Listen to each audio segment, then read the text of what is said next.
Полна судница, многу емоции. Судењето за убиството на хрватскиот ракометар Денис Тот продолжи.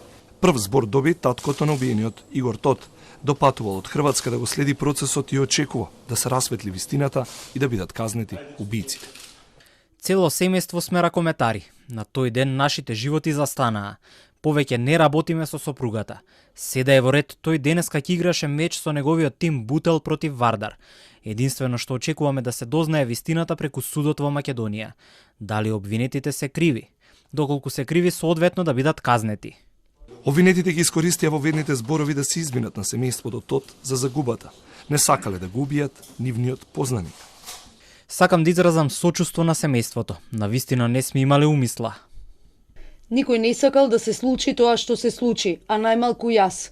Изразувам сочувство. Тот не може да се врати, но затоа обвинителството може да ја повлече умислата за која ги товари тројцата млади скопјани. Имало тепачка со смртни последици, говорат доказите, вели одбраната на обвинетите. Сметам дека правната квалификација мора да се промени, затоа што квалификаторен дел на оваа правна квалификација е токму умислата, која обвинителството на ниту еден начин не ја докажува, дури не ја ни спомна во својот воведен говор, а од исказите на сведоците произлегува нешто сосема друго.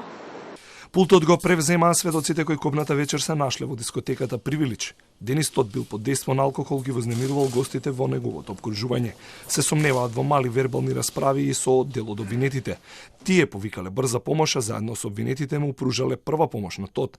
Тот, според снимките на обвинителството, претрпел удари од тројцата обвинети: Анџелко Ѓурѓиевски, Клементина Левковска и Андреј Костовски, фатални по неговиот живот. Неговиот живот оваа пролет заврши несрекно пред влезот на дискотеката Привилич, откако падна во безсознание и не се разбуди.